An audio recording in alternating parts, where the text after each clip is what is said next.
This Film is Lit, the podcast where we finally settle the score on one simple question. Is the book really better than the movie? I'm Brian, and I have a film degree, so I watch the movie, but don't read the book. And I'm Katie. I have an English degree, so I do things the right way and read the book before we watch the movie. So prepare to be wowed by our expertise and charm as we dissect all of your favorite film adaptations and decide if the silver screen or the written word did it better. So turn it up, settle in, and get ready for spoilers, because this film is lit.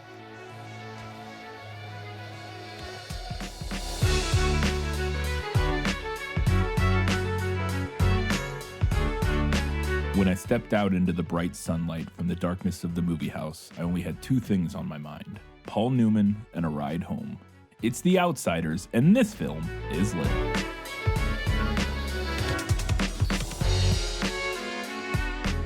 Hello and welcome back to This Film is Lit, the podcast where we talk about movies that are based on books. I think we have every single segment, including quite a lengthy Guess Who. I'm so excited. I looked over it. I'm going to get 0 of those. I am 100% positive. But we will get to the Guess Who in just a second. Before that, if you have not read or watched The Outsiders, we're going to give you a brief summary of the film in Let Me Sum Up. Let me explain. No, there is too much. Let me sum up. This summary is sourced from Wikipedia. I realized after reading it that this is the complete novel version. Yeah. I did remove the additional stuff. Yes. So 'cause we watched the theatrical version. Yes, that's a good point to point out here. And I should have mentioned this at the beginning in case somebody skips this segment, because I started putting chapter markers in our episodes. We'll mention it again. We'll mention it again right at the beginning of what's that in the book, yeah. Just in case somebody skips. Let me sum up. But we did watch the theatrical release. There is a complete novel version which adds some stuff in, which is what the Wikipedia summary is. I removed all of that stuff from the Wikipedia summary, but we'll talk about that more later. In 1965, Tulsa, Oklahoma, Derry Curtis is left to raise and support his younger brothers Soda Pop and Pony Boy after the death of their parents in a car crash 8 months earlier. Youth subculture in the city is centered around two gangs, the affluent Socs and the poor Greasers. Amongst the latter are Pony Boy, Johnny Cade, and their friend Dallas Winston, who go to a movie at the local drive-in. There, Dallas unsuccessfully, albeit lewdly, flirts with Soc Cherry Valance and leaves in a rage after she insults him by splashing him with Coca-Cola, which he had just purchased. That's a weird detail to include in there. Cherry and her friend, there's a parenthetical that says, which he just purchased. Like they're almost Somebody edited the Wikipedia page and felt like that was really important to include. Yeah, this almost feels like somebody trying to go to bat for Dally, because they're like, he unsuccessfully, albeit lewdly, all right, he was a bit lewd, flirts with her. And but he bought the soda, so it's very rude of her to, I don't know, it seems weird. Cherry and her friend Marcia invite Ponyboy and Johnny to sit with her and her friend, later joined by 2-Bit Matthews. After the movie, the Soci's boyfriends Bob Sheldon and Randy Anderson take umbrage, prompting 2-Bit to pull his switchblade, so the girls leave with the Soc guys to avoid any escalation. Ponyboy and Johnny walk to an abandoned lot to help Johnny avoid his parents' bickering and domestic violence. He confesses the hopelessness of his young life and considers suicide. Ponyboy falls asleep and Johnny wakes him up a few hours later. At this point, Ponyboy rushes home where Derry confronts him and violently shoves him to the floor. Ponyboy runs off to a local park with Johnny, where Bob, Randy, and 3 other Socs attack them. Johnny is beaten, and when Ponyboy is almost drowned in the park's fountain, Johnny fatally stabs Bob in self-defense. Ponyboy and Johnny find Dallas, who gives them money for food and a loaded firearm. They flee to Rendricksville after hopping on a train and hide in an abandoned church where they read Gone with the Wind aloud to pass the time. Dallas visits, taking them to get a meal at Dairy Queen. He brings a note from Soda Pop that urges Ponyboy to come home, as Cherry is willing to testify on their behalf. Johnny favors turning themselves in, but Dallas disagrees. Returning to the church, they discover that it is on fire with children trapped inside. They rescue them but suffer burns. Johnny breaks his back when part of the structure collapses on him. We don't find that out in this moment. We find out later. Yeah, we find that out later. Yeah. Ponyboy reunites with his brother in the hospital and returns home. Their heroic deed makes the front page of the local newspaper. The next day, Ponyboy falls ill and 2-Bit volunteers to care for him. 2-Bit and Ponyboy hitchhike towards the hospital, but duck into the Dairy Queen upon seeing Socs driving by. One of the Socs, Randy, peacefully talks to Ponyboy about an upcoming rumble to settle the Greaser-Soc rivalry. Ponyboy and 2-Bit visit Johnny and Dallas in the hospital. Ponyboy asks 2-Bit to buy another copy of Gone with the Wind at the hospital gift shop, and then Johnny's mother comes, but he refuses her visit. Dallas encourages them to win the Rumble for Johnny, and they do. Dallas then drives an injured Pony Boy to the hospital to see Johnny. Dallas tells him about the Greasers' victory, but Johnny is dismissive and dies after telling Pony Boy to stay gold. A distraught Dallas robs a store, is pursued by the police, and commits suicide by cop. Pony Boy finds a letter from Johnny explaining how saving the children was worth him sacrificing his own life and advising Pony Boy to never change. Johnny's letter inspires Pony Boy's essay, which begins, "I had only two things on my mind, the book/movie's opening line." And then there's some stuff I cut, but we're not going to talk about that now. We'll get to that in your notes. So that is the summary of the film. Like I said, we got, holy cow, so much in Guess Who, so let's get into it. Who are you? No one of consequence. I must know. Get used to disappointment. Okay? He is 6'2" and broad-shouldered and muscular. He has dark brown hair that kicks out in front and a slight cowlick in the back, just like Dad's, but his eyes are his own. He's got eyes that are like two pieces of pale blue-green ice. I'm thinking 6'2", so this has got to be somebody tall. I'm assuming this is from the perspective of Pony Boy, and he says, just like Dad's. So I'm going to say that this is a description of Derry, because he's the adult. This is Derry. Okay. It's the only one that I think I'm going to, maybe, we'll see. But that one, just because he's so tall, I knew he wasn't like a kid. Played by Patrick Swayze. Yes. He has a finely drawn, sensitive face that somehow manages to be reckless and thoughtful at the same time. He's got dark gold hair that he combs back, long and silky and straight, and in the summer the sun bleaches it to a shining wheat gold. His eyes are dark brown. See, this is, anybody, they all have dark hair. And in summer the sun bleaches it to wheat gold. I don't know who that would be. All of the greasers seem pretty tied to their dark hair. Mm-hmm. I'm inclined to say Johnny because of the sensitive face, but that doesn't make sense because he's specifically long hair that he combs back. I'll say no because I just looked at I was gonna say Dally, but then I looked at the next one and I think it's probably him. I'm just gonna say a name. I have no idea. I'm gonna say whatever Rob Lowe's character's name is. Soda Pop? Yes. This is Soda Pop. Played by Rob Lowe, as you said. Yeah, Soda Pop. That's right. I forgot. He was about 6 feet tall, stocky in build, and very proud of his long, rusty-colored sideburns. He had gray eyes and a wide grin. Like I said, I was going to guess Dally on the last one, but then this one said 6 feet tall.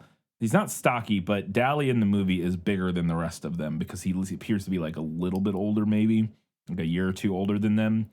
And so I'm going to say this is Dally. This is actually 2-bit. Sure. He's the oldest one. In Oh, the okay. book. I didn't know that. And he didn't appear the oldest in the movie. Yeah. I would have thought, if you asked me, I would have thought him and Dally were like the same age. And they were both a little bit older than like Johnny and Pony Boy. Dally is only supposed to be like 17 or 18, I think. How old is 2-Bit supposed to be?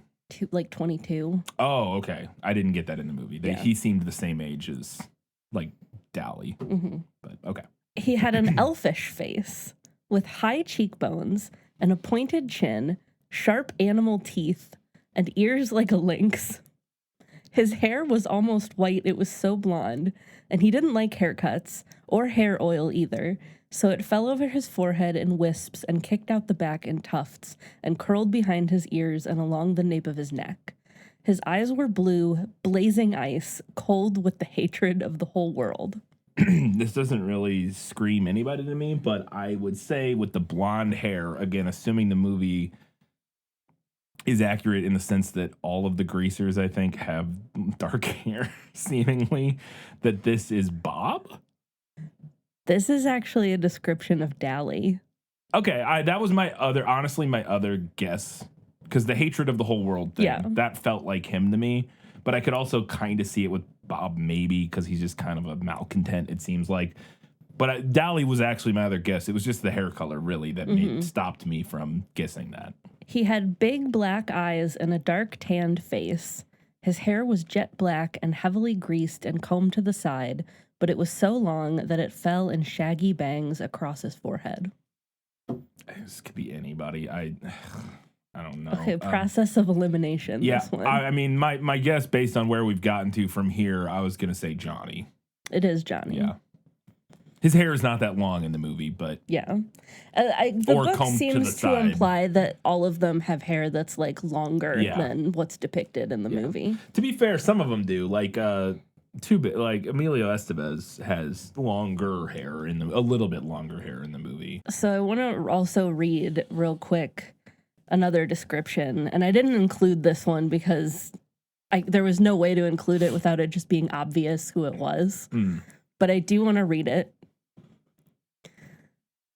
When I stepped out into the bright sunlight from the darkness of the movie house, I had only two things on my mind: Paul Newman and a ride home. I was wishing I looked like Paul Newman. He looks tough and I don't, but I guess my own looks aren't so bad. I have light brown, almost red hair and greenish gray eyes. I wish they were more gray because I hate most guys that have green eyes, but I have to be content with what I have. My hair is longer than a lot of boys wear theirs, squared off in back and long at the front and sides, but I am a greaser and most of my neighborhood rarely bothers to get a haircut. Besides, I look better with long hair. Okay, so yeah. So that's Pony Boy, Yes. obviously. I love that we dive right in with a description of the main character from first-person perspective. Absolutely. Which is something that I just absolutely love that's going on here. Yeah. Another thing that I really love, now that we've gone through the laundry list of all of the boys in this book, is the mental image of 15-year-old Essie Hinton kicking her feet and writing up descriptions of every kind of boy she thinks is cute. Yes, that is 100%. Yeah. Although they're all very similar, to be fair. But yes. Yeah. She has a type, it would appear. 100%. All right. I have so many questions. Let's get into them. Was that in the book? Gaston, may I have my book, please? How can you read this? There's no pictures. Well, some people use their imagination. We mentioned this earlier before we get started here. I wanted to mention again, we mentioned this in this Let Me Sum Up section, which I know some people skip over because they don't need to hear that part. So if you did skip over that, we watched the theatrical cut of the movie, not the complete novel version. So there are things not for this section necessarily, but for your stuff later when we get to Better in the Book, Better in the Movie. There are some things that are in the complete novel version that didn't make it into the theatrical cut that come from the book and stuff. So we'll get to that when we get to it. But And we know what some of them are, so we'll call those out. We'll mention it as we need to. as we meet. Yeah, because the Wikipedia summary included some of those, at least some of those scenes from the extended version. So my first question is that the movie opens with a voiceover of Pony Boy. The one I read at the beginning saying I stepped outside something or another. And so we get this framing device where it appears that Pony Boy is writing. I wrote, is he writing The Outsiders? And then realized that I think it's supposed to be that we then see him. I think the thing he's writing is the next scene we see in the movie after the opening credits, essentially, because he talked about leaving a movie theater, but then they go immediately to a drive-in movie, and we don't actually see them leave a movie theater in the beginning, but I assume that's what it's supposed to be, because we see them like walk out onto the street. Yes. And so I wanted to know anyways, the important point here, important question is, does the book have a similar framing device, which appears to be Pony Boy writing a retelling of the events that happened? Yeah, so I just read the first paragraph of the book, which was back in Guess Who. So that's how the book opens. And then at the end, we get that framing device of him writing down the first sentence of the book. So you don't know at the beginning of the book that there's a framing device, but there is. Because in the movie, it's obviously obvious that this is a framing device because we see him writing this and then we get like a fade and then it's like, okay, so we're going back or something. Yeah. Like it becomes kind of clear. No, that circular structure truly blew my mind as a 13-year-old. Yeah, I could see, I was like, whoa. That's your first exposure to something like that. So in the book, he is leaving a movie theater by himself and walking home. And then he gets jumped by a car full of socias and beat up a little bit. The drive-in scene that the movie starts with happens after that initial scene. It's like the next day. Yeah. I prefer the book's version One, because I like not knowing that he's writing the book Like you said, initially. Yeah, You I find think out that's at the end, it's like almost a twist reveal. kind of, yeah. I just think that's more interesting than Right. showing him writing it at the beginning. And I also think that the first scene of the book where he gets jumped is kind of vital to setting up the class conflict that runs through the novel. Something that I don't think the movie goes nearly hard enough on. Yeah, we'll talk more about that later because there's one scene specifically that I had a question about that kind of references that, but it really is kind of that one scene. Well, no, it's not that one scene. There are other lines sprinkled throughout. It's in the It's in movie, there for but sure. it's almost more like background radiation in the movie. 100%. It's definitely pretty subtle, and it is evoked through a handful of lines throughout the movie. But it's definitely not like one of the main focuses of the movie or one of the main thematic points that the movie feels like it's making. It's there. It's one of the points the movie is making, but it doesn't feel like one of the top three probably. I also, the other thing that first scene in the book does is establish Ponyboy's relationship with his brothers. Like with both Soda Pop and Derry, and like how he feels about them differently and how they all interact with each other, which is something that I also think the movie really needed. It had that at the beginning a little bit, but I had a hard time because a lot of that was like the dialogue. They were talking over the top of each other. Yeah. And like with a little bit of an accent. I had a hard time understanding in those opening scenes where they're all like, where we're introduced to like his brothers and stuff I had a hard time understanding what they were even saying half the time for that first like 5 minutes of the movie. But so they then, as we mentioned, go to the drive-in movie theater in the evening, and they get in and they're hanging out, and they go to like, there's a section where if you're not in a car, you can there's seats where you can watch the movie. And Cherry Valance and her friend Marcia have bailed on their boyfriends and are sitting in these seats watching the movie. And Johnny, Ponyboy, and Dally show up and sit down behind them, and Dally immediately starts hitting on Cherry, played by a very young Diane Lane. I think she's like 18 in this. And so he starts hitting on her, and he's immediately super creepy, like just super, as the Wikipedia summary said, albeit flirting with her, albeit lewdly. Just saying creepy, nasty stuff, trying to hit on her. And Johnny actually calls him out and was like, hey, man, knock it off. And I wanted to know if Dally was, a creep to the point that even the other greasers are like, hey, man, can you chill?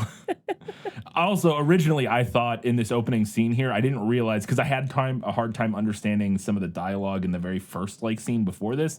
I thought Dally was Ponyboy's older brother, mainly because I just felt like C. Thomas Howell and Matt Dillon look like brother, like just looking at them, I thought they were supposed to be brothers. And then I realized later that it wasn't. And then I think I also, because Dally and Derry, their names. Yeah, they're pretty similar. So I think I was just confused. So I initially thought he was supposed to be Ponyboy's older brother, and figured out very quickly he's not. But my question is, Dally a creep? Yeah, he is the worst of the bunch by far. The scene where he's harassing Cherry is pretty spot on. The book doesn't give us any specific dialogue, but it does, like, Ponyboy talks about, like, how he's being, like, really dirty, and he and Johnny are, like, embarrassed by it. Yeah. And he thinks about how, like, if some of the older boys were there, they might have joined in with Dally on it, but Ponyboy and Johnny are still young and innocent. Right. They're young and yeah. nice. And Johnny does eventually call him out. Yeah. Speaking of Johnny, they then leave later that night. There's some stuff goes down. They end up hanging out with Cherry and Marcia for a bit, and then get into a brief altercation with their boyfriends Bob and Randy, and threaten to fight. But then Cherry kind of de-escalates everything and leaves with the Socs. And then later that night, they then go. They get back to Johnny's house, and his parents are fighting. They have a very violent, tumultuous relationship. This appears to be a very common thing where he gets home and they're fighting, and he doesn't like being around it. So they go and they hang out in this. They call it like the abandoned lot. Yeah, it's a lot. It's just an abandoned lot nearby where they have like a fire and there's like an old car seat or whatever that they are hanging out on. And Johnny kind of starts talking about how he hates it here and he wishes he could go somewhere where there weren't Socs and greasers and stuff. And also where he just clearly hates being around his parents fighting all the time, and literally says that he's thought about killing himself. And I wanted to know if Johnny was deeply depressed, slash suicidal, because of all the stuff with his parents and the drama between the gangs.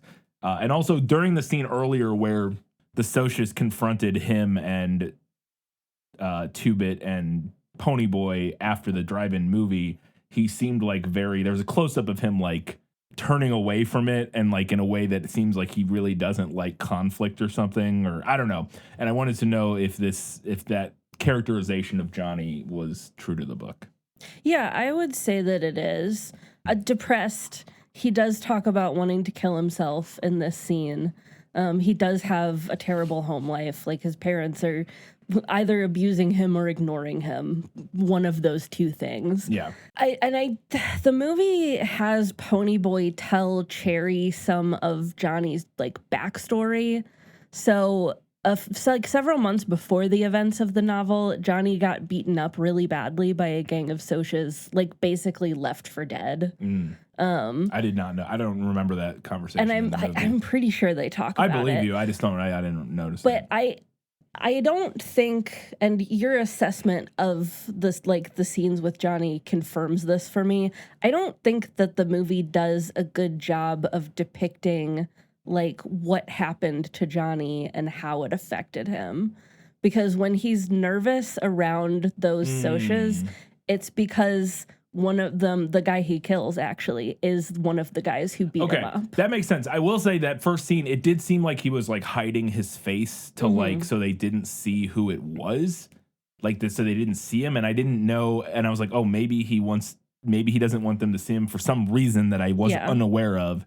But then later, when the whole thing happens in the park, I was like, oh well, he didn't seem to hide his face. I don't know. I don't think the movie does a good job communicating that. I bet the extended version does a better job, if I had to guess. That might be part of what that goes into more detail, but because it's clearly there in the movie, clearly something that was something they were trying to show. Yes, that element is it's present in some way. Yeah, but I can't imagine watching it without having read the book and being able to glean exactly what is going on there. And I think, like I said, I don't even remember when you said Ponyboy tells Cherry that he got about him getting beat up. I was like, I don't know when that happened. When did that? What scene? When they're getting popcorn at the movie theater, when they go to get popcorn. Okay. That's where it happens in the book. And in the book, it's a whole flashback scene, and you get the whole story. And I think in the movie, it might have just been a couple sentences where he's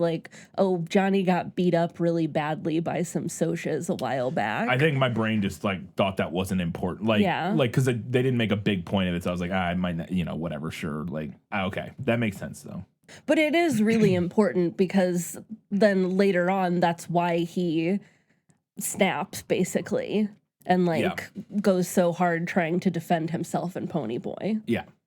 Well, speaking of, that was my next question, is in later, I guess it's the next night or something. No, it's the same night. It's the same night, you're right. They decide to go because Ponyboy goes home, gets into a fight with Derry, ends up leaving again, comes back, finds Johnny. They go to the park and are hanging out in the park, and then the Socias roll up in their car to start shit.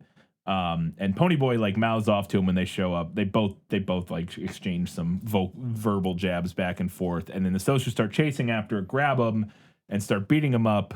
They knock Johnny down, and then they drag Ponyboy over to a big fountain, and start trying to drown him in the fountain. Now, whether or not they were actually going to drown him, or if they were. They are saying drown him, to be fair, but we don't know for sure that, if they were just trying to scare him or whatever. I think that's probably intentionally vague, about whether or not they were actually going to kill him. But it was enough where, I would argue that Johnny's actions were probably at least fairly justified.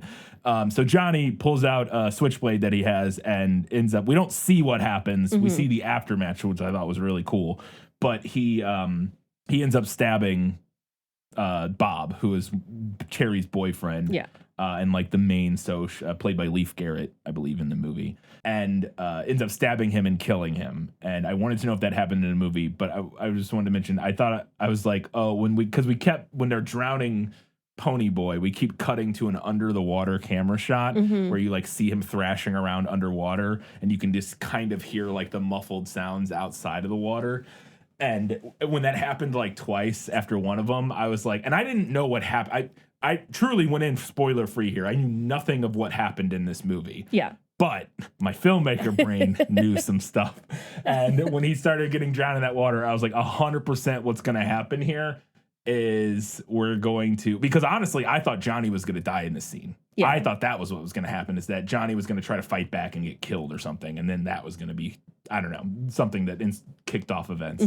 But I knew when we were seeing that under, I was like, oh, we're going to get a shot where he's under the water. And then all of a sudden it's just going to start turning red. And I was like, nailed it. That is exactly what happens. So does that happen in the book? Yeah, this is exactly what happens in the book, like beat for beat. Yeah. I was wondering, I was like, did we watch Let the Right One In? Yes. I think we did, right? Yeah. Did we even do a bonus episode? No, we Okay. watched, I don't remember why we watched that. We watched that a couple years ago. Okay. Because there's a scene at the end of Let the Right One In where main character is being attacked. The main character is being, spoilers for Let the Right One In. Highly recommend it. It's a vampire movie. Go check it out. It's very good. They remade it with into a movie called Let Me In like a few years ago with Chloe Grace Moretz. But in Let the Right One In, I think it's like a Danish or Finnish movie or some Swedish, I don't know. At the end of that movie, the main character is being attacked by a bunch of bullies, and they are holding him under the water, trying to drown him.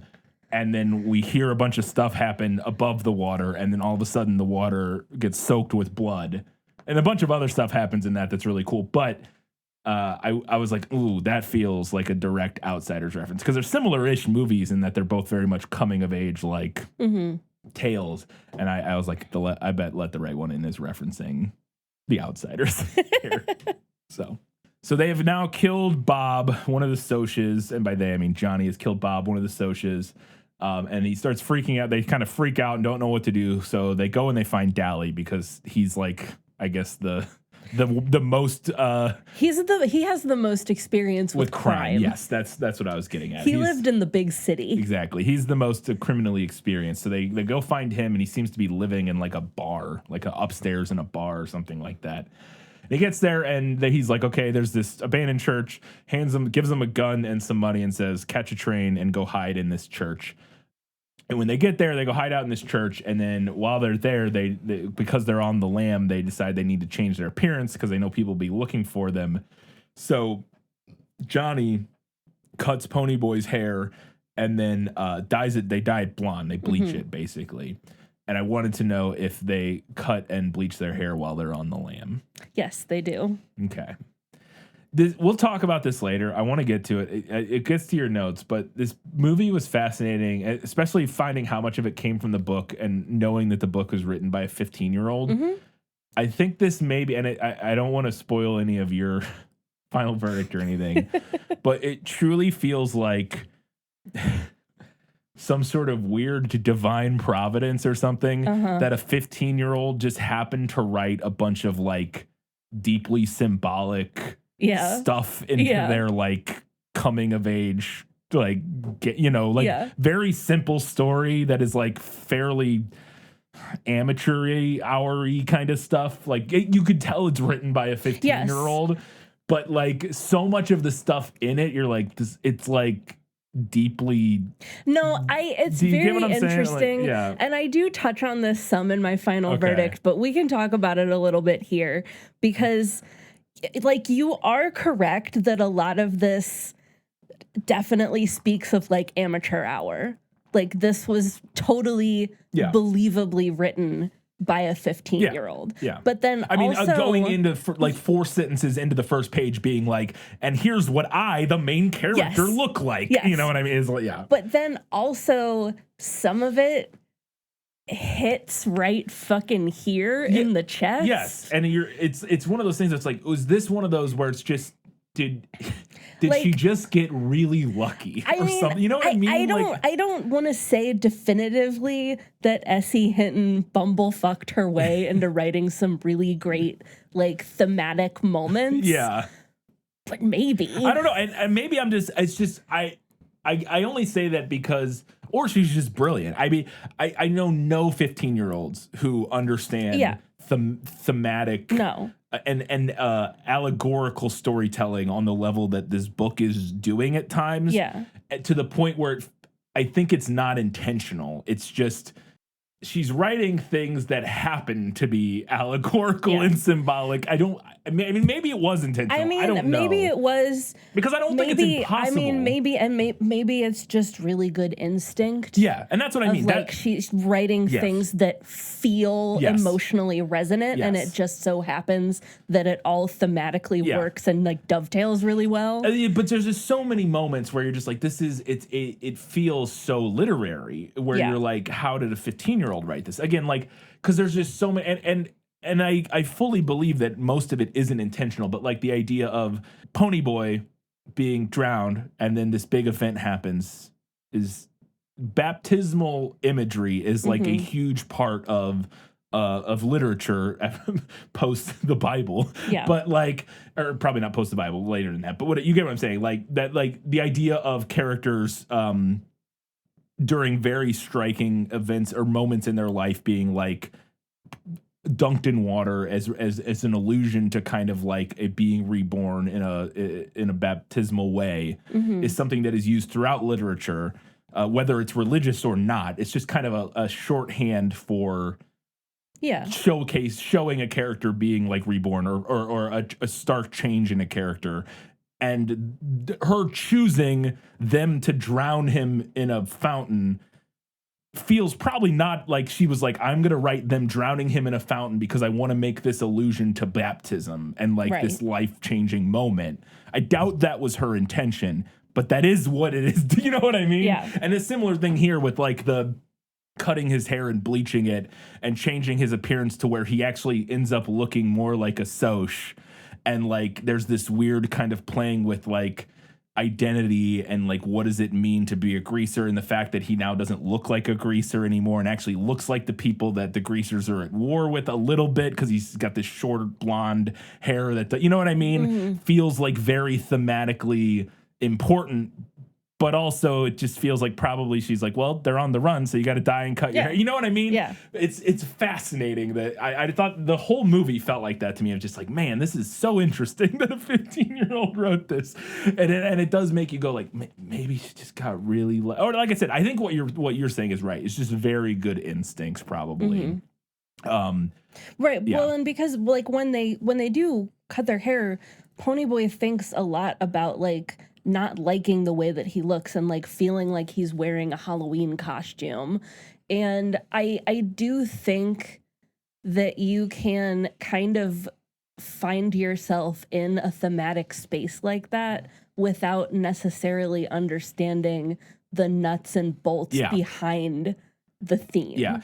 I agree you can. I just think it's fascinating that's fascinating. I like that you can do that you can, like you said, kind of bumblefuck your way into being like, oops, I wrote a really literary allegory, or not allegory, but really, I wrote a bunch of really, really literary symbolism into my book on accident. Yeah. Like, and it's also probably, I think, very likely that she may have been very well read. That would also make a lot of sense. Yeah, and even referencing like, things without even realizing referencing things without realizing it, or like fully grasping and understanding like the literary breadth of what she was referencing. Exactly. That's a fair point. Yeah, because I actually have a similar note to that. We'll get here in a second of something. We'll get to that. But I had a similar example watching this movie of a thing with me. I'm like, well, I didn't even realize I was referencing this because I had not seen this. But we'll get to that. So they're hiding out in this abandoned church. Again, having them hiding out in an abandoned church after his baptism in the fountain. Like, you're just like, are you kidding me? Like, what? Come on.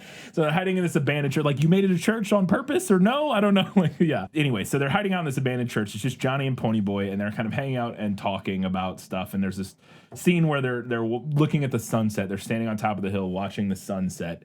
And Ponyboy quotes a Robert Frost poem to Johnny about nothing gold stays. Nothing gold can stay. Nothing gold can stay.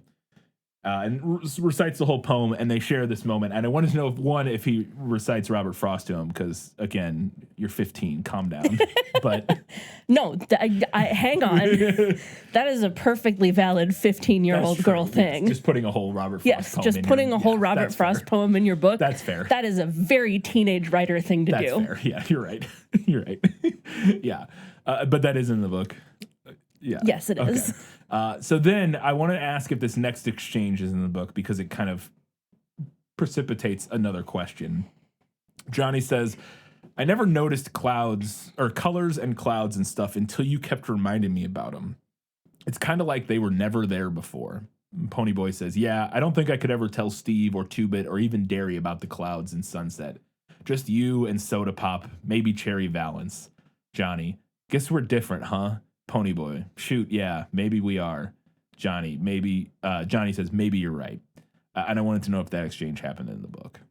You messed up that line. It's really important. Oh, sorry. Shoot, yeah, maybe they are. Yeah, that's an important distinction. What? Sorry, yeah, I didn't get that. I thought that was a misquote. What is it saying then? No. What? So Johnny says, I guess we're different. And Pony's boy is like, yeah, maybe they're different. Oh, it's the emphasis. Okay. Yes. I just copy pasted the words and then, yeah, without the inflection, it's hard to parse. Okay.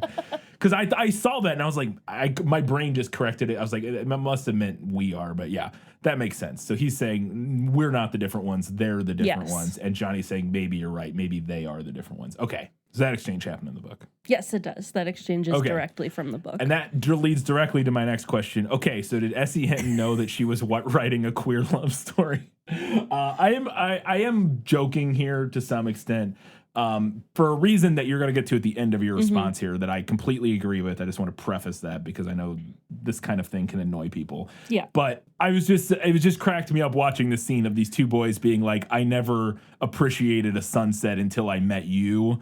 Kinda, yeah. Come on, man. Like, you know what I mean?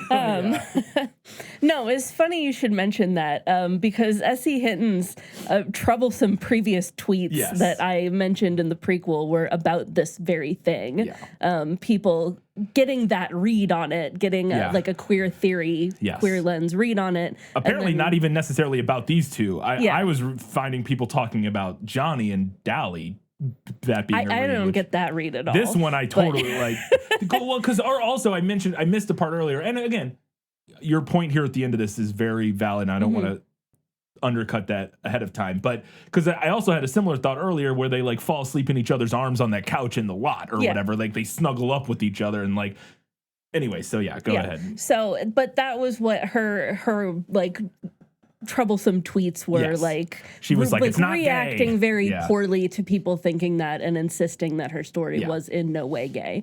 And I feel extremely confident that she did not at all understand that her work had some queer undertones. 100%, yeah. And she may have even been very blindsided by that interpretation when people started asking about it. Yeah. But teenage girls have always romanticized boys. And in my opinion, I think that's what was going on here when she wrote the book. Yeah. This book is very fanficky. Yes. And that's like 95% of fan fiction right there is positing the question, what if boys were sensitive and romantic and not the worst? Yeah, and even with each other. Yeah, exactly. I think interpreting it as queer is a perfectly valid reader response. Yeah. But I also think that we need depictions of platonic love between boys. I think that's really important. I 100% agree. And that's why I said I was kind of joking, because I do think I think it's slightly problematic to look at those scenes and go, well, that definitely means they're gay. Like, oh, they're in, like, because I think it's also I very. I think we're treading into like toxic masculinity of like, oh, well, if you're being theory. super, yes, exactly. If you're being super sensitive soft and touchy with your male friend, then it means you're gay. Yeah, exactly. And that's not what I'm saying at all. But you cannot argue that there are still at the same time. There is like, okay, but that doesn't mean that you're not like, like you could also be gay in that instance. And so, I think that is important. And I completely agree with your point there that yes, platonic love between boys and men or whatever, where they have sensitive and even affectionate relationships is totally normal and is a thing that should be depicted. And but it also sensitive conversations about sunrises. Exactly, 100%. But it is also funny to find out that she kind of got a little homophobic after writing this. Yeah. It's just like, yeah. it's just a little funny. So they meet up with Dally shows up and they go to Dairy Queen, which I had a note about later, but I'll mention it here. I guess back in the day, Dairy Queen served barbecue. I That's think you fascinating. can. So I try. Do they still sell barbecue? I at think Dairy you Queen? can still get barbecue sandwiches at some Dairy Queens. Really? Yeah, That's So I fascinating. tried to like dive into this, and I was like on the Dairy Queen Wikipedia page. Yeah. So they didn't start as like a barbecue place. Okay. But did you know that there are like a bunch of different types of Dairy Queens that all have slightly different menus? No. Yeah. I So only there's know, like a like, bunch of our different style like Dairy Queen. kinds of Dairy Queens. I did know. Well, sorry, I knew there was at least there's what? Because there is There's, one like, that's I can't remember. Grill and Chill. Yes, And then okay. there's like the Dairy Queen that's also Orange Julius. Yes, I knew And that, but that's a different thing. There's one that's called like oh my god, what was it? Because so all of the Dairy Queens that I've always gone to my entire life have served ice cream Yes. and then like burgers, yes, fries, burgers, chicken fries, strips, chicken. Yeah. stuff like that. They've not had barbecue, and it's really just like burgers, fry, like McDonald's like stuff basically, Right. or like a Sonic or something like that. Oh, Brazier? Yes, Yeah. that's another one. Brazier locations, and there's Which is what I think most of the ones around us Yeah. are. I think are Brazier, whatever they're called. yeah. And there's Grill and Chill, and there's Texas Country Foods. I wonder if that's a barbecue one. Texas Country Foods. Maybe. That's so fascinating. I did not know that, but anyways. Yeah. Some of the smaller ones are Dairy Queen stores, and they like carry limited Yeah. menus. Yeah, I knew but that. there's like there's a bunch of different kinds of Dairy Queens. Okay. That actually, as soon as I didn't know that before you said it, but once you said it, I'm like, oh yeah, okay. Because I have noticed the subheadings under Yeah. like Brazier or whatever, but I've never thought about what that meant. Yeah. Like my brain has just ignored that. It's like, it's Dairy Queen. I don't know. They sell ice cream and bad food. I mean, the dairy is the Yeah, important that's part. why you go there. You don't go to Dairy Queen for food. At least most people I know don't go to Dairy Queen for food. But yeah, anyways. So after they get back from that, they talk to Dally, and he explains that Cherry was offering to, or she writes a note that offers to basically vouch for them and say that what they did was self-defense or whatever. So they go back to the church anyways, briefly. And when they get back to the church, there's a school bus there, and the church is on fire. Very on fire. Very on fire. And they run up, and there's apparently a bunch of kids inside. There was a field trip there or something, and I'll get to that in a second. But Johnny and Ponyboy run into the church, and then eventually Dally comes in and helps too. They run in to try to save the kids that are stuck inside because the adults there are useless. Yeah, They're not doing absolutely anything. useless. And so I wanted to know if they saved a bunch of kids from a burning church. And also, my lost in adaptation question for this part is, why the fuck was there a field trip to an abandoned church? So yes, they do save a bunch of kids from the church when it's burning down. And in the book, I think one of the adults says that they were having a picnic nearby, and some of the kids snuck off to explore the abandoned church. Okay. Which I can't even judge them for, because I also would have done that. To be fair, in the movie, the bus is parked at the church. Yes. Not like... I mean, they do live in like a two-stick town. Yeah, Like, but well, let's still. go on a field trip to the abandoned church. Yeah, that was fascinating, yeah. Maybe they were studying old architecture. Yeah. So, yeah, they save the kids, but Johnny gets badly hurt, and Dally gets some relatively hurt. Ponyboy escapes mostly unscathed, other than maybe some, like, smoke. Yeah. Another thing that, again, feels... There's this whole running thing where Ponyboy smokes too much, and then he gets into this fire, and he inhales a bunch of smoke and gets sick from it, and there's, like, this recurring thing of, like, Derry telling him to stop smoking as much and stuff. And I was like, is this intentional? Is she doing this on purpose? It's too. I would say probably not. Yeah, it's fascinating. Anyways, a side little detail that I wanted to know is that in the movie, apparently, Two-Bit, who is played by Emilio Estevez, is really into Mickey Mouse. He wears like a sleeveless Mickey Mouse shirt for most of the movie, and then there's a scene where they're back after the fire. They're back at Dairy and Ponyboy and Soda Pop's house. And they're hanging out, and somebody yells to Two-Bit, "Mickey Mouse is on!" And he like comes in and gets super excited, and then sits down in front of the TV with an entire chocolate cake and a beer. And Yes. I was like, "What?" So I want to know if the Two-Bit being really into Mickey Mouse came from the book. There's no mention of Two-Bit liking Mickey Mouse in the book. Dang it. I thought that was fascinating. I guess Emilio Estevez, that was his character. Yeah, that was his maybe. character choice. Yeah, he was his like, I'm going to be character choice. really I'm into gonna be really Mickey Mouse. Love that Mickey Mouse. So they decide they need to have a big rumble with the Socias to settle this bad blood, because obviously Johnny killed Bob, and there's all the fallout from that. So they're going to have a big rumble to settle it. No weapons or anything, but just a big fight in a field. But before this fight happens, Two-Bit and Ponyboy are like walking through town. I think they might even be going to the hospital, I think, to go see Johnny at this point. And they a car of Socias rolls up on them, and they hide in a Dairy Queen again, because it's the only thing in town.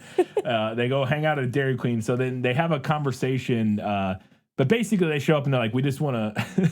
Two-Bit says, "No jazz before the rumble." I think is what he says, which is a great line. But they're like, "Well, we just want to talk." And Randy specifically, who was like Bob's friend from the beginning, who was there when they were like trying to drown Ponyboy, but was also there at the beginning because he's one of the like Marsha's boyfriend, I think specifically, wants to talk to Ponyboy. And they have this conversation alone in Randy's car. And I wanted to know if this came from the book, because I thought it was really fascinating. They share like a really honest moment together where Randy is like, "This is all bullshit. Like, what are we doing? All this violence is pointless." He like basically opines about how pointless all the violence is. He also decries, and this is like the main scene where the class element of it comes in. Yeah. He kind of decries the inherent classism to it. He's like, "When all this is over, you'll still be poor, I'll still be rich, nothing will change, blah, blah, blah." Like this is all pointless, basically. And I wanted to know if that scene came from the book, because that's, again, that is obviously very intentional. Like it's not subtext or like it's just the text of the conversation they're having. And I was impressed. I was like, that is a very deep conversation for a 15-year-old, a relatively deep conversation for a 15-year-old to write into a book. And so I wanted to know if it came from the book. Yeah, that scene is directly from the book. All of the dialogue comes from the book. The movie does leave a couple things out. In my opinion, the main thing being that Randy tells Ponyboy that he's decided not to fight at all. He's gonna skip the rumble. He's like, "This is stupid. I'm not doing it." Yeah.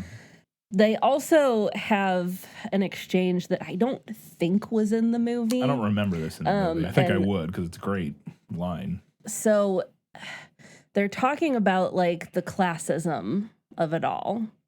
And Randy says to Ponyboy, "You get a little money and the whole world hates you." And Ponyboy says to him, "No, you hate the whole world." How is a 15-year-old that insightful? That's insane. That feels like you have to be referencing something. And I will say that the messaging with like the greasers and the Socias and the classism aspect in the book didn't always work for me. I think probably because of my own political opinions. Because there is kind of a thread of like, "Oh, we're not so different," which I don't necessarily mind, but it's mainly present in two places. Here, and then also when Ponyboy first meets Cherry Valance, and she talks about like, she's like, "Things are bad all over. Yeah. We also have it rough." Oh. And I was like reading the book, and I was like, okay, sure, but you guys probably also shouldn't run around just like jumping kids and beating them up. Yeah. Like you probably shouldn't be like, I understand that you have your own set of problems, But you shouldn't be doing that. There's also a difference. I think it works in this scene there because there's also Yeah. a difference between, oh, we're not so different. We both have problems and hardships or whatever. Right. That's a different thing than we're not so different. This is all made up. Yes. Money is fake. Yeah. What the fuck are we doing? You know, that's a different thing than Yeah. we're not so different because everybody's got problems, even though we're rich. Randy here is almost being like, what the fuck is this money? How are we letting money determine, like, we're the same? Like, it's just money that is, like, he's almost saying that it's like literally just the money that's the difference, and that's ridiculous and silly. It's kind of what it feels like he's getting at a little bit, at least to some extent, in the movie, which again is a different form of we're not so different than, because that I agree with, and I think that's true. We're all just people, and class divides are very important distinctions that have to be addressed within society. But at the core, we are just all people. Even rich people are just people, and were it not for the weird stratified society that we have constructed, we are not that different. That is true. But saying we're not so different, we also got hardships, is not, that's bullshit. Like, fuck you. Like, that's a different thing. Yeah. So then they do get to the hospital to visit Johnny, who is in bad shape from the fire. He is, as I mentioned earlier, his back has been broken, so he's paralyzed, but he's also very, very badly burned. And pretty much the movie is not shy pretty early on about him being unlikely that he will survive. And there's a very heartbreaking conversation, probably the saddest scene in the movie, where he talks about how earlier he wanted to kill himself, but now he's like, I'm only 16. There's a lot of stuff I didn't get to do. And it's just very sad about all the opportunity that he potentially is going to miss. And I wanted to know if that came from the book. Yeah, it does. That dialogue that he says in the movie is directly from the book, where he's like crying and talking about how 16 years isn't long enough. Yeah, it's brutal. It's legitimately like just heart-wrenching. And I have a note about that scene that I'll just say it now because it's a great scene. One of my only complaints with the movie on like a craft level was most abundant in this scene, which was the score. I thought the score did not always fit the moment. And sometimes just needed to not be there at all. And this scene, I thought it was like overpowering. Was a huge example where this incredibly emotional, powerful moment. And as he's having this speech, the score comes in and I'm like, go the fuck away. What are you doing? It's like, and it's not even score that feels like it perfectly fits this moment. It's just, and there was a couple moments like that where the score came in. I'm like, what are we doing? And I think I'm pretty sure it's scored by Coppola's dad. I think it's, I didn't love the score. It was not my favorite. I think it's Carmine Coppola, who I'm fairly certain was. It's just like not my jam, and it felt very like dated to the time. It was Coppola's dad. Yeah. The score, I thought it was mostly okay. Even disregarding how much I thought the score fit, I was just like, in this moment, it just needs to not be there. Like, even if it was like the perfect emotional accompaniment to the scene, I just would rather nothing be in this scene because it doesn't need it at all. Like it just felt like it was distracting. It's much better suited to like the stark silence. Yeah, it was just distracting, and there was a couple moments like that, and this was maybe the biggest one. So then we get to the big rumble. There's a big fight in a field between the greasers and the Socs. They stand in a big line and punch each other. But right as they start fighting, a storm breaks out and it starts pouring down rain. And I wanted to know if that happened in the book, and then if ultimately the greasers win the fight. There is a rumble, and the greasers do win. I don't think there's any mention of it pouring rain, but I'll allow it for drama's sake. Oh, yeah. Very dramatic. It works. Very good. Yeah. So they win the big rumble, and then they decide to go back to the hospital to tell Johnny that they won the fight. They get there and they tell him, and he does not give a shit because he's like, motherfuckers, why would I care? And then he dies. But right before he dies, he says the famous line. He looks over at Ponyboy and he says, "Stay gold, Ponyboy, stay gold," which was a reference back to the Robert Frost poem from earlier. And I'm going to assume this is in the book, but is it? Absolutely, yes, it is. Okay, makes sense. So after this happens, Dally is there with Ponyboy, and this like breaks Dally, and we'll get to this in just a second. about this moment, but Dally like snaps and kind of like freaks out and runs out and goes and robs a convenience store with a gun, and then immediately gets the cops chasing him, and he's already been shot. I think it's implied that it's definitely implied that the store owner shot him. Yeah. Because we see the store owner shoot at him, and then when he calls Derry or whoever it is on the phone, he's leaning against some stuff, and we see blood on the stuff. So he definitely got shot. So he's already bleeding at this point, but we don't know how bad it is. But and then the cops start chasing him, and he pulls his gun and just gets shot a bunch of times by the cops and killed, as are the rest of the greasers are kind of running up to try to like get him and help him. And I wanted to know if that all played out like that in the book.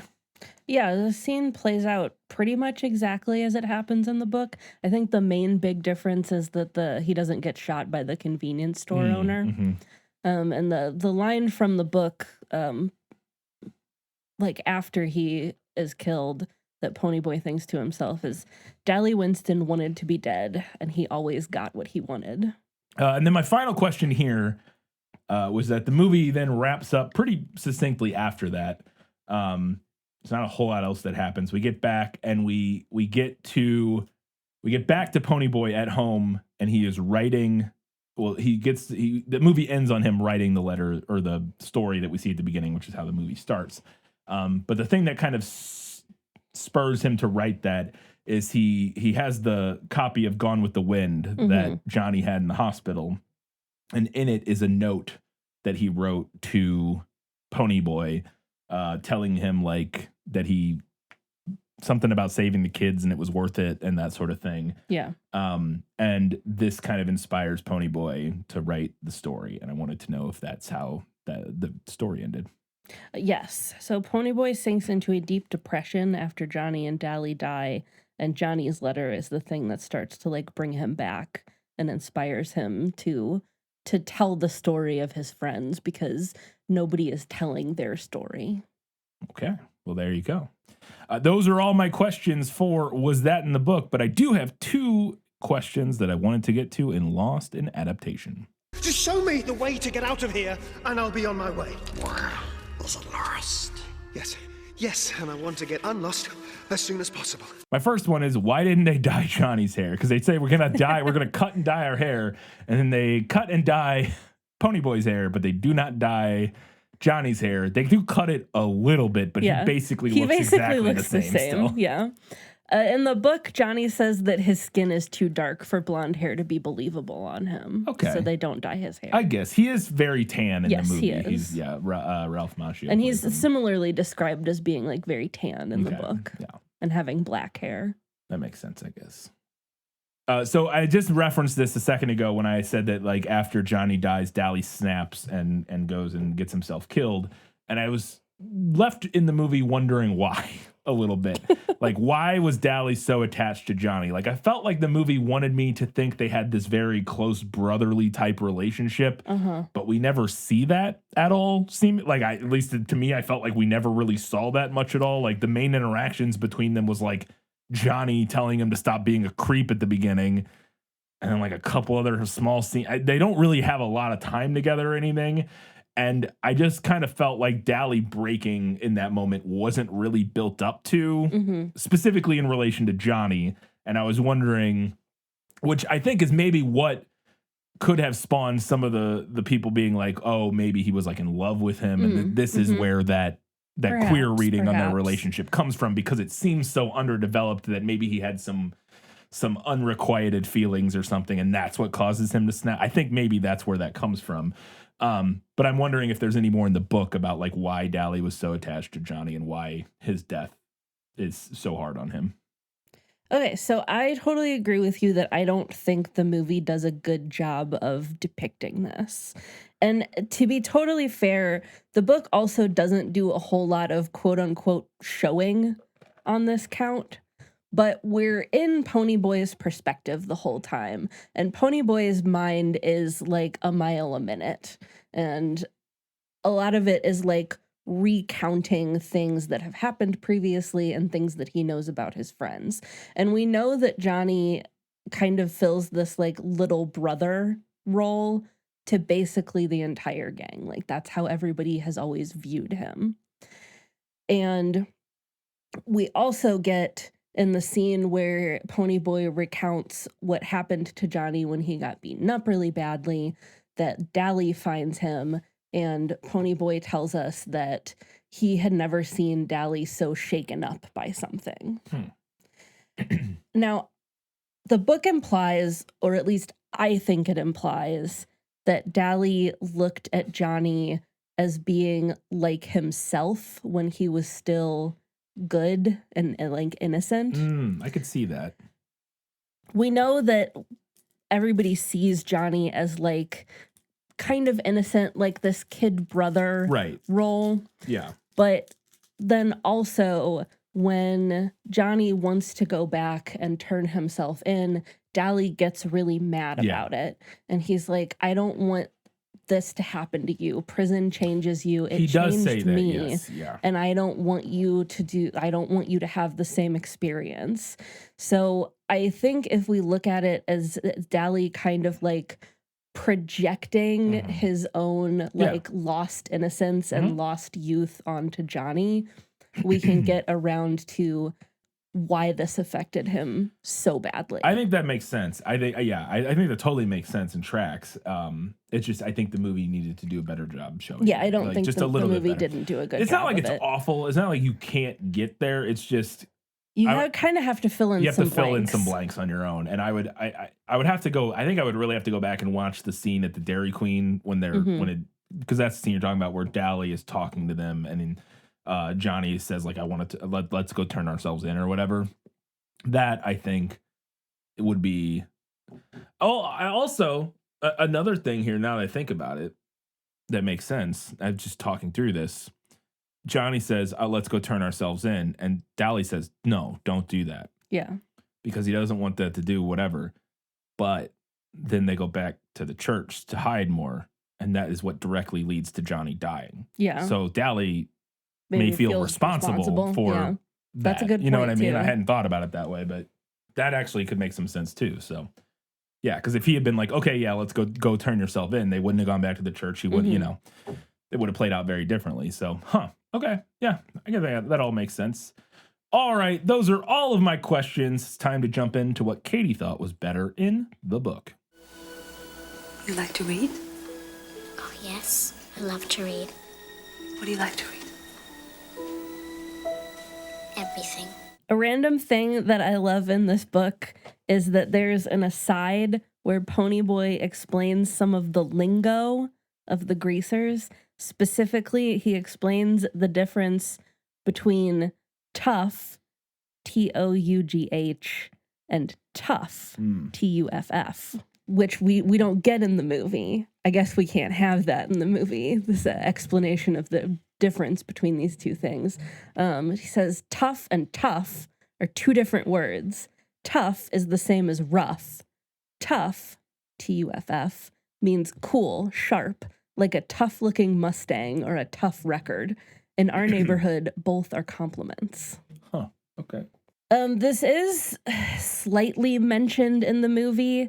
Cherry saying that she could fall in love with Dallas Winston.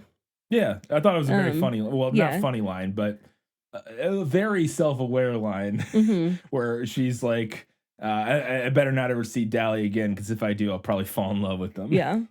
And I think it's a little better in the book because it's something that Ponyboy keeps like coming back around to and trying to figure out why she feels that way. Yeah.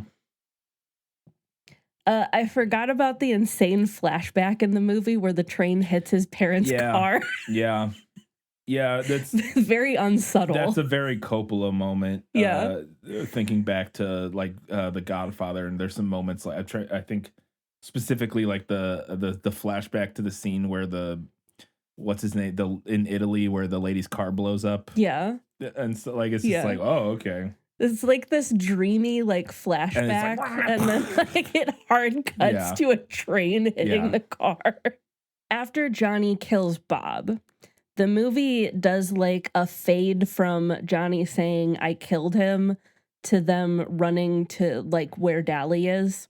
But I really liked in the book seeing their conversation where they're like freaking out and then figuring out what they were going to do and then deciding that Dally was the only person who could help them. The movie mostly leaves out that because this is set in Oklahoma, most of the characters also compete in rodeos. Yes, it completely leaves that out. That's hilarious. Which is like a fun little aside. I know he's just a kid in this movie, but I really didn't like C. Thomas Howell's delivery of Nothing Gold Can Stay. There were quite a few moments in this where I thought some of the kids' performances weren't amazing. Yeah. Plenty of them are great at different times. Like there's moments where, and even some of the people where other times I'm like, that wasn't great. They have other scenes where they're great, which makes sense for like, you know, at the age they're all like teenagers or whatever, like, they're in that like 13 to 16 range or whatever. I would have to think about it. I don't remember how I felt about that specifically, but there definitely were a handful of moments where I'm like, this one particularly just like really didn't work for me. I was willing to look past like most of those moments, but this one just really didn't work for me. The movie leaves out most of the thematic threads from Ponyboy and Johnny's read of Gone with the Wind, which I'm tentatively putting in this section. I was fine with losing all of the stuff about the boys admiring the Southern gentleman, but Ponyboy also really hones in on the idea of gallantry in the sense of being courageous and noble, and recognizing that attribute in his friends, which I think works really well. Yeah, they only read like one brief passage in the movie. I don't remember what it was in reference to. I think they're just it's a passage that's about like the war and like bodies on the battlefield or on the something battlefield, like that, which is relevant. Yes, but when Ponyboy is sitting in the hospital waiting room and the guy from who was like at the church with the kids tells him that he shouldn't be smoking, the teacher or whatever. Yeah, he's like, oh, you shouldn't be smoking. That scene is in the movie, but what the movie is missing is Ponyboy being completely taken aback by this information because no one has ever told him that he's too young to be smoking. I didn't feel like the movie took all of the steps to build up the relationship between the Curtis brothers to have their tearful hospital reunion pay off. It felt pretty meh. I would agree. It works because assuming you just kind of like, the movie is banking on you like understanding familial relationships and not so much on actually working to make it work on screen necessarily. Yeah, they're just like, well, you understand that you fight with your family and then then you still like love them or whatever and have, like it works okay. But I agree. I felt the same thing of like there wasn't anything. They just kind of go from literally the last time they saw each other, he like shoved them and they were like hated each other to tearful embrace, and then they're seemingly perfectly fine from then on. It's just like, okay, So you mentioned the scene where 2-Bit is eating the chocolate cake with a beer. Mm-hmm. And that is a reference to something that is from the book. But I have to talk about, there's this insane aside in the book where Ponyboy is like cooking breakfast and he tells the reader all about what they like to eat for breakfast. And what the Curtis brothers eat for breakfast is chocolate cake and chocolate milk. And it was one of those moments where I was like, oh yeah, a 15-year-old wrote this. Right? Like, what? And like, listen, I could buy the idea that like they're all really young. Yes, because that's the idea is like when they don't have parents. Yeah, they don't have parents. Really know how to take care of themselves. They don't really know, and they're eating chocolate cake for breakfast. But then also the book goes to great lengths to depict Derry as like old before his years, he seems and like to be pretty put going together, going really hard on trying to be a good parent. So those two things just like did not mesh for me. Also, he is the most jacked man in existence in the movie because it's Patrick Swayze. Yeah. So you're like, well, that's not a man who eats chocolate cake for breakfast every day. That's a man who eats boiled chicken 3 times a day. There as a brief line, I think 2-Bit says this at some point. The only thing that keeps Derry from being a Soch is us. Mm-hmm. And I just felt like, why bother including that line when we don't know anything about Derry's backstory? Because his backstory in the book was that he should have been able to go to college, Yeah. but they couldn't afford it. I think that's literally there so that when we get to the Rumble and we see him square off with the guy he used to know and he was on the football team with, we have a little bit of setup for it. Yeah. I thought it was fine. I thought it worked as kind of, I was like, oh, because the movie doesn't show us that necessarily, but that line to me was enough to be like, oh, he's somehow different a little bit, at least in his background from his other brothers. And then we see a little bit more of that. We then find out, oh, he was on the football team and like was friends with these guys years ago. And so I thought it worked okay. But all right, fair enough. Yeah. Fair enough. Did you mean to skip? No, I didn't. I'm going to go back to it. In the book, we see Johnny's mother in the hospital lobby screaming about how Johnny's worthless because he doesn't want her to come in and see him. Yeah. And I gather that this is in the director's cut version. That seems to be in the director's cut based on the Wikipedia summary. And then also there's a confrontation where then Ponyboy and 2-Bit, I think, confront her and like berate her for being a bad mother or whatever. Is that in the book? They do. I wouldn't say they berate her. And again, we didn't see this scene in the movie, so I don't know We're how just going different off of it one is. sentence from the Wikipedia But summary. in the book, they see her in the lobby and she's like screaming and carrying on about what an awful child he is. And one of them says to her, "No wonder he hates you." Yes, so I think it sounds like what is in the movie, basically. Okay. Yeah. My last note here is, and again, I gather that this is in the complete novel director's cut version, is that the movie, the theatrical cut, has zero explanation of why Ponyboy is writing this story. Yeah. Yeah, in the director's cut based on the Wikipedia summary here, the complete, what I assume is from the complete novel version, it says his English teacher offers him a passing grade if he writes a quality essay. Yeah. He's uninspired, but then he finds the letter from Johnny and that inspires him to write about that. And that is what happens in the book. Yeah. But in the theatrical cut, he just like sits down and starts writing it you're like, well, for like seemingly I guess no he reason. We've had no reference to him wanting to write or liking writing or anything like that. And you're like, oh, okay. But yeah, no, that makes sense. All right, let's go ahead and talk about the things that Katie thought were better in the movie. My life has taught me one lesson, Hugo, and not the one I thought it would. Happy endings only happen in the movies. I like that we see Cherry and Marcia leaving their boyfriend's car at the drive-in. We don't see that in the book. They just come up to the seats and the girls are already there. Mm-hmm. There was a quick visual when they're all reading the drive-in. I didn't know what it meant. I assumed it was intentional. But where it's the west side of the drive-in is playing movies and the east side says it's closed for repairs. Yeah, so they all came from the west side one, but the east side one is like broken down and not operating, which I assume the greasers are from the east side. Yes, and greasers the are east side and socias are west side. There you go. Cherry has a line to Ponyboy when she says to him, "If I see you in school and I don't say hi, please don't take it personal." And I don't think she ever says that in the book, but I thought it was a good addition. Yeah. I liked Ponyboy hallucinating Derry making breakfast in the church when he like wakes up after that first night. I say hallucinating. I think he's like dreaming or something. I must have been writing a note. He like looks up and he like thinks he sees Derry like cooking breakfast in the other room in the church. Yeah, I missed this completely. I did not notice that at all. I don't know that C. Thomas Howell really pulled off the delivery of this line, but I liked the idea of Ponyboy hearing a raccoon outside of the church and saying that there's a monster outside as like a way to kind of emphasize his youth. Yeah. Because he's only 14 and not just 14, but we find out in the book he's freshly 14. Yeah. Like his birthday was like a month ago. So, imagine yourself at freshly 14 going through this stuff. Yes.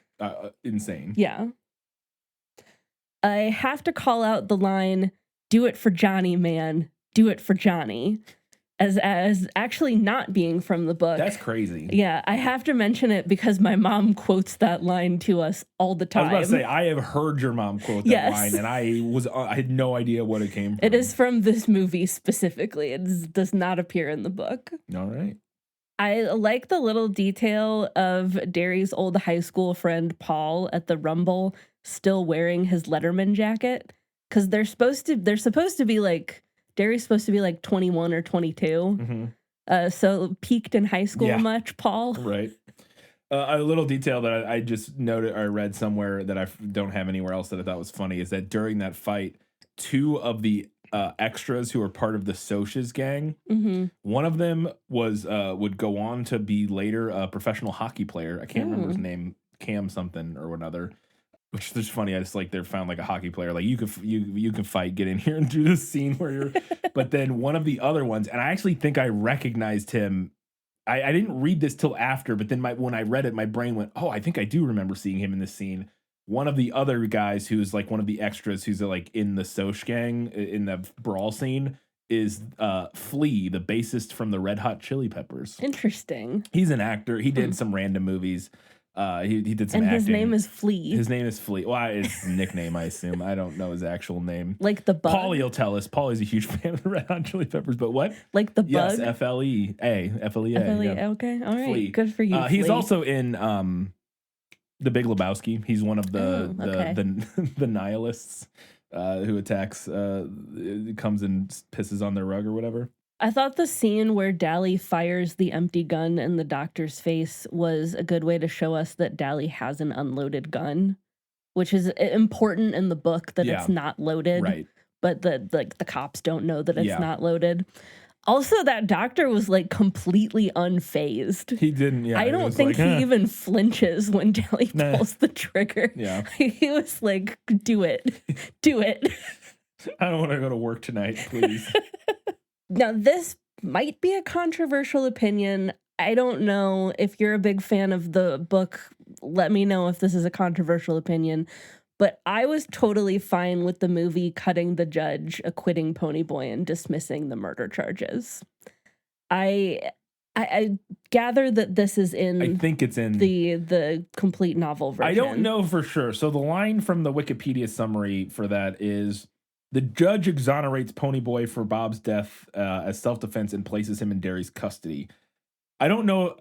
I'm assuming that we see that in the complete novel edition, but it's also possible because sometimes Wikipedia summaries do this where they just tell you what did happen, whether or not you actually, because you would gather that's what happened in the movie even, and somebody may even say that in the movie, like, oh, I can't remember. Somebody may even have a line along the lines of him getting put into Derry's custody after whatever, but we don't actually see that happen in the movie, and maybe it's possible that the complete or the director's cut version has that scene in it. Yeah, so. I just think not including it is the right choice. It's kind of a nothing scene in the book. It doesn't seem necessary. Like they all go. There's a whole scene in the book where they all go in and people testify, and like Cherry testifies and Randy testifies. And then the judge is like, I'm acquitting this case. So, like, nothing really comes of it. And I think we could fill in the blanks. I had honestly completely forgotten about it.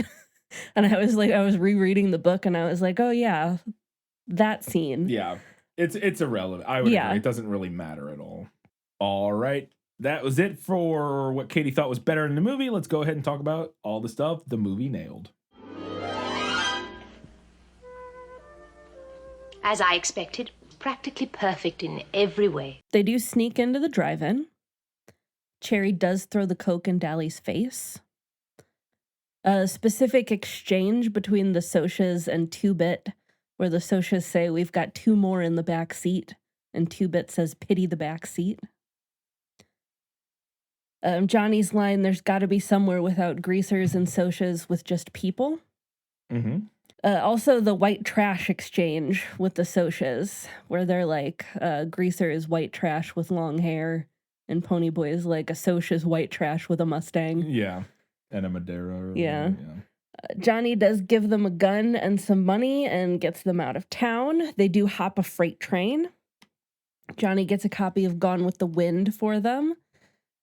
Johnny's line, it's our looks or us. Yeah. Johnny does decide that he wants to go back and turn them in. One of the kids does bite Ponyboy as he's trying to save both cracked them. Up at the movie in that, that is also in the book. He does wake up in the ambulance. Then after they get out of the church, the newspaper article about how they're all heroes, like specifically the headline, "Juvenile delinquents turn heroes." Yeah. Two Bits line, he goes to the barber shop for an oil change, not a haircut, is from the book. And when the gang is leaving the house on the way to the Rumble, they do acrobatics. Yeah. They do like flips and things while they're leaving Patrick the Swayze house. does a little handstand flip over the over the fence, and then Tom Cruise does a backflip off of the car. Yeah, no, that scene in the book is really like it turns into West Side Story for a minute. It's like funny. Yeah. Yeah. All right, we got quite a few odds and ends to talk about before we get to the final verdict.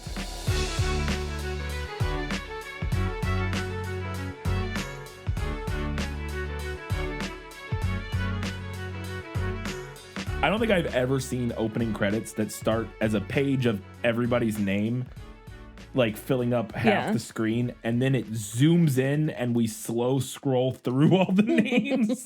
That was something. I had like the same note. I was like, wow, they really wanted to make sure we knew who the cast was. Yeah, very, very interesting. A little thing that I thought was hilarious as I was reading the book is that when Ponyboy is telling us about Steve, he says that he doesn't like Steve.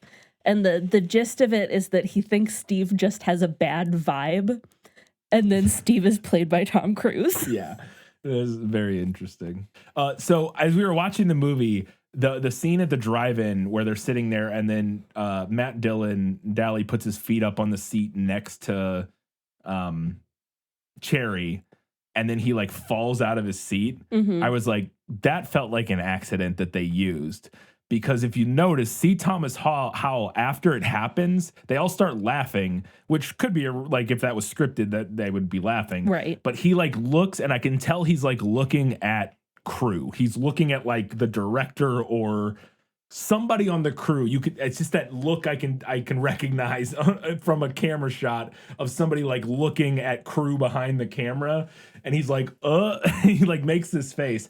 I just looked up on the IMDb trivia to see if there was anything about it. 100%, that's like one of the trivia facts, is that was unscripted and an actual accident, or at least it wasn't scripted. Maybe Matt Dillon did it on purpose to like get a reaction, but it wasn't scripted. And C. Thomas Howell was like, he like looks at like the director or something like that. Like, what? I put this here because I didn't really know which other segment to put it in, but the way that Derry shoves Ponyboy clear across the room in the movie seemed way more violent than the slap that's described in the book. That's interesting. I don't know how the slap is described in the book, but the scene in the movie I thought was a pretty good depiction of somebody getting frustrated, but not actually trying to hurt. You know what I mean? Like, he shoves him in a way that's felt kind of like, why I like didn't know where to put it. I was like, this is different, but I don't know how I feel about it. It felt like a frustrated shove of like, what the fuck are you doing? Like just shoving him and then almost not realizing that he is Patrick Swayze 25. You know, like he is a 6'2", right. 22-year-old man pushing a 13, 14-year-old or whatever. Yeah. And so just kind of not realizing, like, he's a guy that gets in fights and stuff, and when he shoves a guy normally it's probably not that big of a deal, but he shoved a 13-year-old, and so it's like, he flew across the room. And so like it almost to me felt like a pretty realistic depiction of like an accidental with that read on outburst. it. I think I could like that better in the movie. Yeah. I don't know. That's just kind of how I read it. It was like, that kind of worked. Yeah.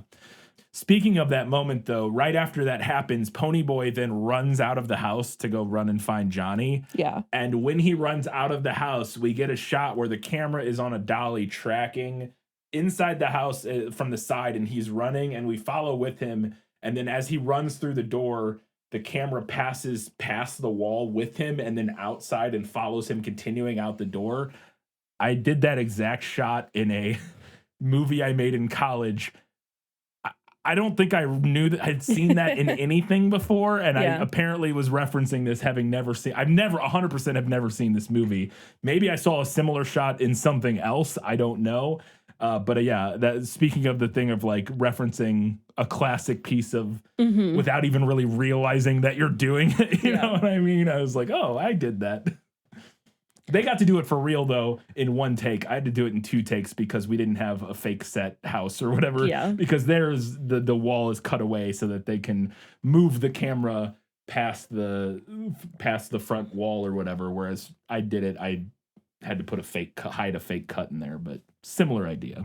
Speaking of camera shots in this film, I really liked the rotating shot when Ponyboy Yes. wakes up and sees Johnny holding the bloody knife. It's incredible. He's like on his back, and Yeah. he opens his eyes, and we see Johnny upside down, and the camera like rotates as he's sitting up. And then the first shot, even right before that, we get this top-down shot. I think it's right before that, or maybe it's right out. I think it's right before that. We get a top-down shot because you don't even know what's happened. You get this top-down shot. You see the fountain, and then you see two bodies laying on the ground, and then Johnny like leaning against the fountain. Yeah. And you can't tell from there who's dead, who's alive, what happened. Yeah. Because it's right after like we fade back from like Ponyboy passing out. Almost drowning. And then I think we go from that top-down shot to the close-up you're talking about where the camera does this really cool rotating like move around to reveal everything, which I thought was awesome. Also, I think I might have said this about Carrie.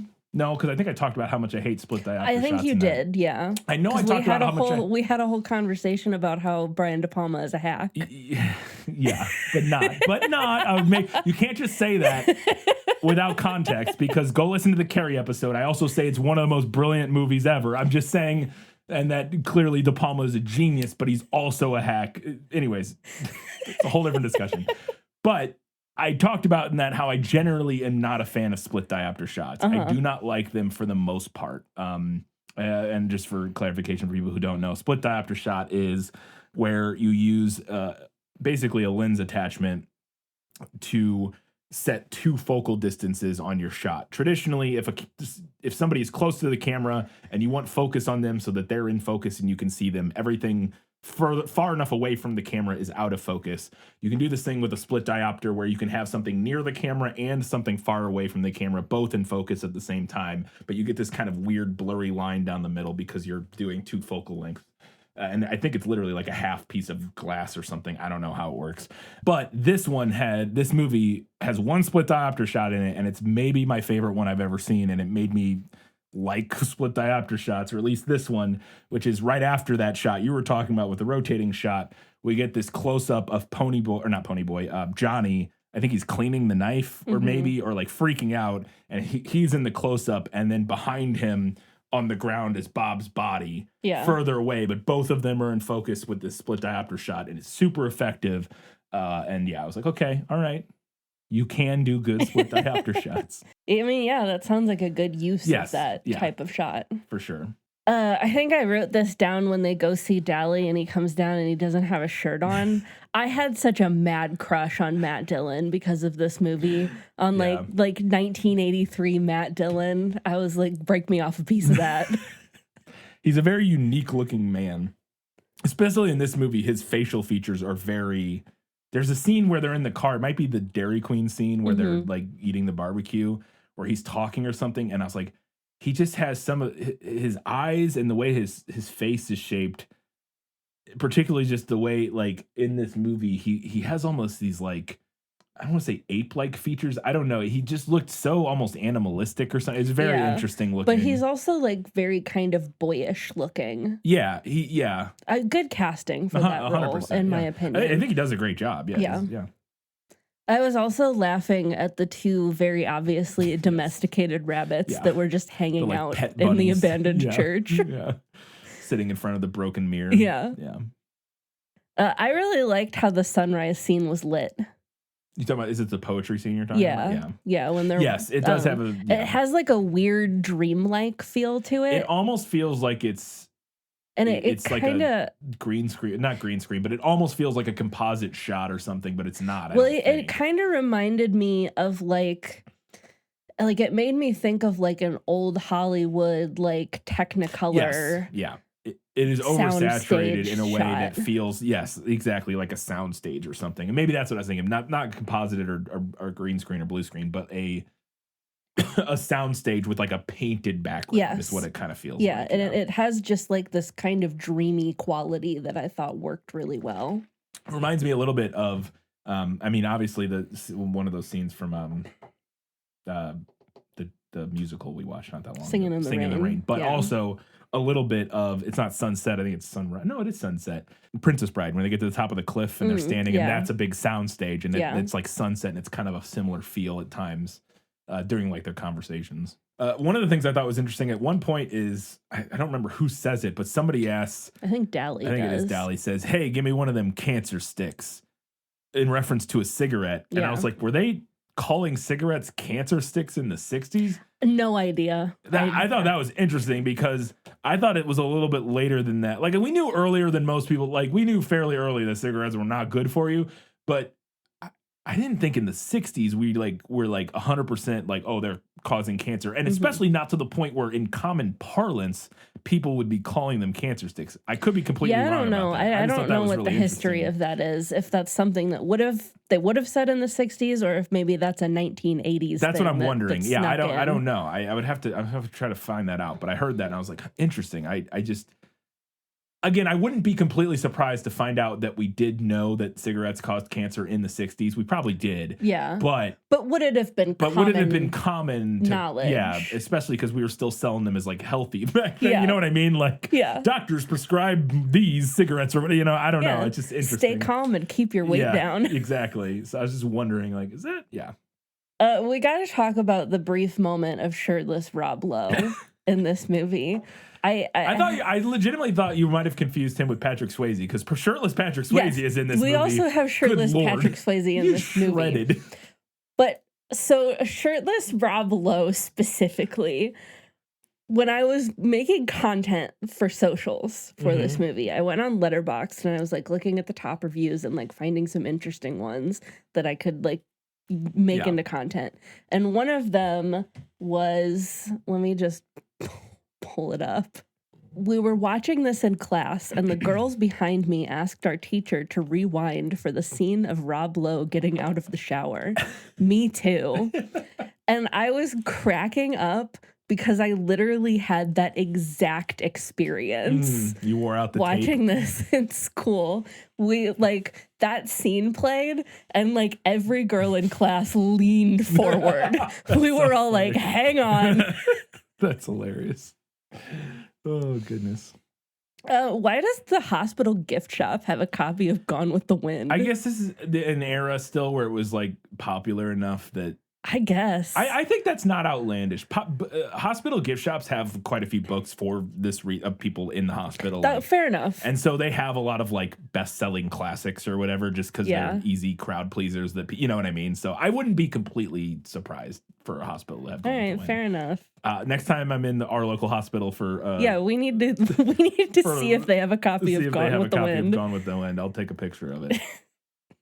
You can definitely tell. So again, having watched the theatrical version, you can tell that the end of this movie was edited down like crazy. After the like church fire to the end of the movie, I felt like we're really cooking, really moving in a way. And it's not that it doesn't work; like it mostly works. But there's a handful of moments where I was like, oh, I felt like we skipped a scene here. Like it's like the moment. A big example of it, I think, for instance, was like the fight ends, like the rumble ends. And then we cut to Pony with nothing. Like there's a fight and he's like, yeah, good job. Like I think Derry and Ponyboy kind of like embrace or whatever. And then we cut directly from that to Ponyboy in the car with Dally, like flying down the street somewhere. We don't know. And then they get pulled over by the cops. I thought the movie did show them going to the car. Oh, did it? I think it did. I didn't think it did. Maybe it did. But I thought it would just cut from that to that. And then they get like whatever, and then they get to the hospital, and then there was another moment where there was something else similar. But there was a handful of moments like that where I just felt like, oh, we are just like, I feel like we are skipping scenes here of just like there's definitely stuff missing. The movie is quite leisurely up until a point, and then it starts like really like, okay, let's move. Which makes sense based on the Wikipedia summary, which is apparently of the complete novel version, because most of the additions seem to be in that last act. So that's probably where most was cut from the film, because I did talk about in the prequel that apparently he had like almost a 2-hour cut of this movie originally, and producers or studio or whatever was like, this too long, you got to cut it down. So then he cut it to 90, and then he went back and brought it back up to 2 hours or whatever. But yeah, it's really moving. Again, it's not that it doesn't work, it's just it's like this is one where I think the studio notes were an issue. I think it would be a much. I'm glad we watched the theatrical version because we did debate whether or not we were going to watch the theatrical or the complete novel. Like, I think it makes sense to watch the theatrical for our audience and for discussion because most people will have probably seen the theatrical version. And that's the one that originally came out, blah, blah, blah. I think it's worth watching that one. But in retrospect, I'm like, kind of wish we had watched the complete. I don't want to rewatch it and watch the complete one until maybe some years from now. But I bet that the complete novel version is like a more complete, obviously. But like, it just feels like a much better paced and cohesive movie, especially in the last act, than this one does. And this one's not even bad. It's just, and then my last note was that, and I kind of mentioned this earlier in terms of the writing being amateurish, but specifically, I thought a lot of the dialogue felt very amateurish, but that it actually ends up kind of working. Yeah. Because at time, like I was like, it sounds really amateur, but then I'm like, yeah, but most of the time in movies when kids are talking, that's not how kids sound, and this sounds more like how kids sound. It sounds like kids more than normal, and so that amateur nature of some of the dialogue does actually kind of work because it's like, yeah, it's a 15-year-old writing other 15-year-old dialogue, so like it is kind of how kids talk. Yeah. My last note here, I think something that makes this book appealing to teenagers is that everybody has a fun name. Yeah. I feel like so confident in my soul that Hinton's publisher probably at least tried to talk her out of Ponyboy. Yep. And I, for one, am glad she stuck to her guns. And supposedly that's his birth name yes, on his birth certificate. He says it in the movie. Yeah, same for Soda Pop, which I thought was hilarious. But Derry has a normal name, which is maybe the funniest thing. Yeah. All right, before we get to the final verdict, we wanted to remind you could do us a favor by heading over to Facebook, Threads, Instagram, Blue Sky, Goodreads, any of those places. Let us know what you thought about The Outsiders. We would love to hear it, and we will talk about it in our next prequel episode. You can also do us a favor by heading over to Apple Podcasts or Spotify or wherever you listen to our show. If you can write a review there, write us a nice little review, drop us a 5-star rating. We would appreciate that. If you would really like to support us, head over to patreon.com/thisfilmislit. Support us there for $2, $5, or $15 a month to get access to different things at each level. $5 is where you start getting bonus content every month. We put out a bonus episode this month. It will be our bonus episode on Muppet Treasure Island, which this one actually will be going out to everybody just this month. We talked about this before, but because we did a listener's choice for the Treasure Island episode, and Treasure Planet won by 1 vote, we were going to do Muppet Treasure Island as the bonus episode this month, but because it was so close, we decided to release it for everybody just because for the people who wanted to hear us. For the people. Yeah. If Treasure Planet had crushed, and nobody seemed to care about Muppet Treasure Island, we probably just would have left it a bonus episode, actually on Patreon. But this one we're going to put out for everybody, so look out for that. But every other month we do a bonus episode that is just for our $5 patrons. And then at the $15 level, if you have a request for a book/movie that you would really like for us to talk about, you can request it and we will add it to our list as soon as we can. It's out of ways. We're scheduled out pretty far, but we will add it when we can. Katie, it's time for the final verdict. Sentence fast, verdict after. That's stupid. I mentioned at the end of our Treasure Planet episode that when I read The Outsiders as a 13-year-old in middle school, it was something that really captured my imagination. I think obsessed was the word that I used, and that's accurate. I read all of S.E. Hinton's other books. I consumed any other media that was even remotely similar, hence why I'd seen Crybaby. And I even wrote my own version of it. Kind of. I can't really remember why at this point, but for some reason, I truly hyperfixated on this book. I think this is the first time I'd reread it since high school. And as an adult, I still like it. I still think it's good. A big part of the charm, in my opinion, is how authentic it is. You mentioned the dialogue being amateurish, but that it works. The entire book is like that. I don't know that there was a whole lot of strategy to it. I think Hinton was just a teenager writing like a teenager. But she also happened to have enough raw talent and maybe picked the exact right subject material that writing like a teenager worked. I don't think that this would pan out like it did in very many situations. It was lightning in a bottle. Like I said, I can't really remember why The Outsiders appealed to me so much as a teen, but I imagine that authenticity was probably a factor. Something else that I'm charmed by now is how fanfiction coded it is. From the descriptions of the characters to how the boys are romanticized, to the inclusion of quoted poetry, it's all there. And now knowing that Hinton was inspired by people she went to school with, I have to wonder if those real-life greasers ever read it and how they felt about it. It's like fanfiction of real people. While I've always loved the book, I can't really say the same about the movie. I think that the main things I liked about it at 13 were Matt Dillon and that one scene with shirtless Rob Lowe. What can I say? I'm a simple girl. I think it's an okay adaptation, but I think it struggles to fully communicate the class tension aspect of the novel, and I think it suffers in a big way from not having Ponyboy's inner monologue. Listening to him puzzle through the thorny situations and heavy questions that life throws at him are key to communicating the novel's themes and messages. I know this book isn't everyone's cup of tea. I'm aware that my experience with it is not universal. But there is something about it that's made it endure and continue to appeal to young people even 60 years after publication. The movie is fine, but the book clearly has some kind of secret sauce.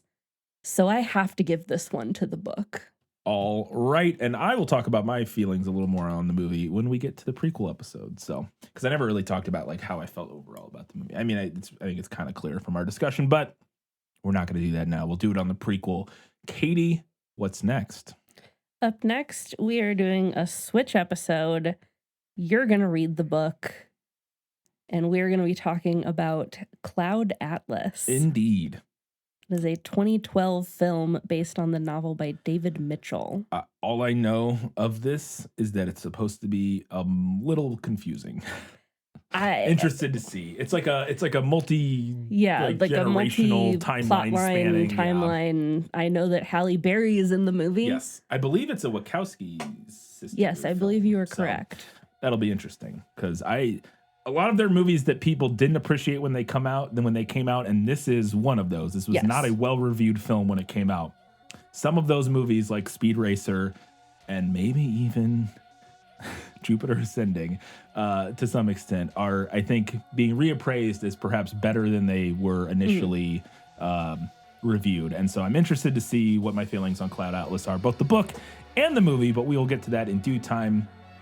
In 2 weeks' time, actually, we'll be talking about Cloud Atlas. But next week, we'll be previewing Cloud Atlas and getting all of your feedback on The Outsiders. Until that time, guys, gals, non-binary pals, and everybody else, keep reading books, keep watching movies, and keep being awesome.